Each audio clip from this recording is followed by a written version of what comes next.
বরাক দর্পণ studio. নমস্কার সুধী দর্শকবৃন্দ, news Barak দর্পণ studio থেকে সবাইকে আবার শুভেচ্ছা। আজকের দেশ বিদেশের গুরুত্বপূর্ণ খবর। অসম নাগাল্যান্ড সীমান্তে আবার দেখা দিয়েছে নাগা দুষ্কৃতীদের উৎপাত।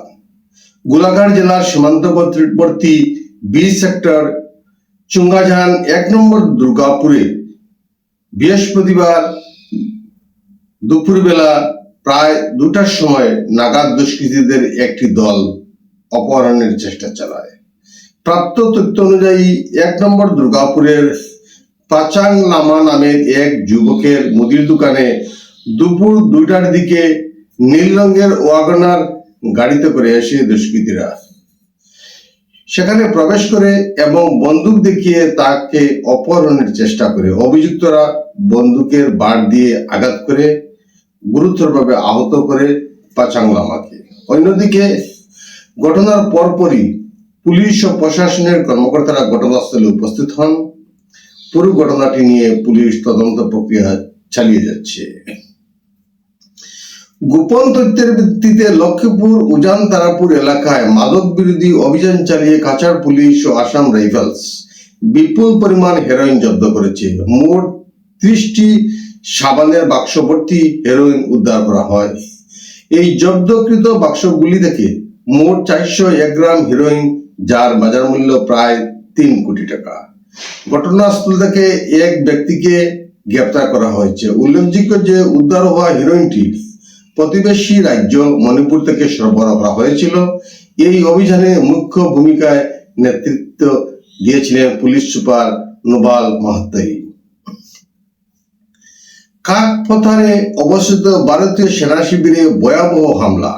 সেনা শিবিরকে লক্ষ্য করে ছোড়া হয় 3টি ইউবিজিএল। প্রায় 8 ঘন্টা চলে গুলিবর্ষণ। এই ঘটনায় ভারতীয় সেনার 3 জন জওয়ান আহত হয়েছেন। আলফা স্বাধীন জড়িত বলে সন্দেহ করা হচ্ছে। ঘটনাটি সংঘটিত হয়েছিল 12টা 30 মিনিটে।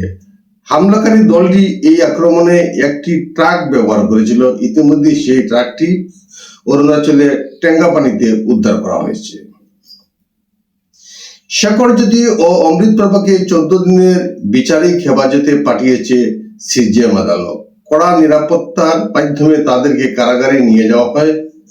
আদালতে নেওয়ার আগে তাদেরকে স্বাস্থ্য পরীক্ষা করা হয়। তাদের মরিগাঁও বা ডিফু কারাগারে নেওয়া হতে পারে বলে ধারণা করা হচ্ছে। অসম পুলিশ বাক্সা ঘটনার পর থেকে আরো সক্রিয় হয়ে উঠেছে। গত 2রা অক্টোবর শেখরজ্যোতি ও অমৃত প্রভাকে গ্রেপ্তার করেছিল আসাম পুলিশ।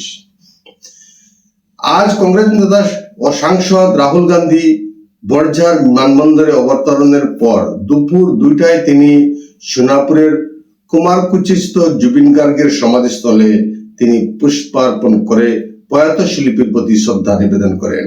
পাশাপাশি জুবিন গার্গের প্রতিচ্ছবিতে একটি গামছাও অর্পণ করেন রাহুল গান্ধী।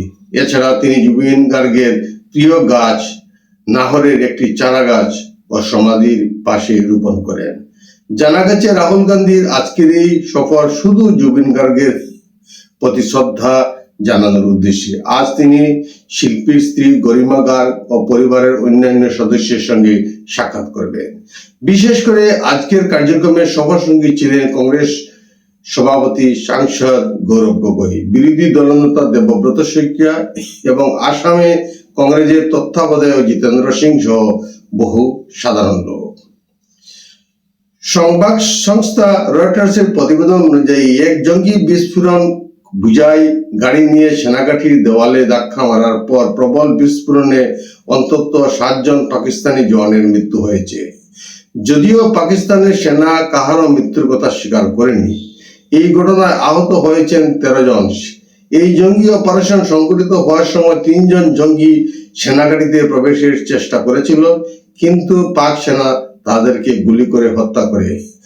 পাক ও আফগানিস্তানের সঙ্গে সংঘর্ষ বিরতির মাঝে ফের রক্তাক্ত ও উত্তপ্ত খাইবার পাখতুনখোয়া প্রদেশে উত্তর ওয়াজিরিস্তানের পাকিস্তানি ঘাঁটিও তার পার্শ্ববর্তী এলাকা। রাশিয়া ইউক্রেন সমস্যার ইতি টানতে আজ ইউক্রেনের রাষ্ট্রপতি জেলেনস্কি ট্রাম্পের সাথে মিলিত হচ্ছেন। তারপরে ট্রাম্প ও রাশিয়ার প্রেসিডেন্ট পুতিনের সাথে ফোনে বার্তালাপ হয়।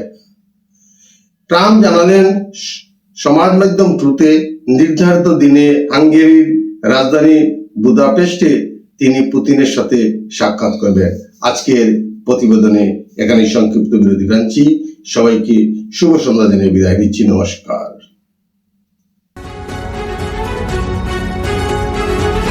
न्यूज़ बौरा दर्पण स्टूडियो।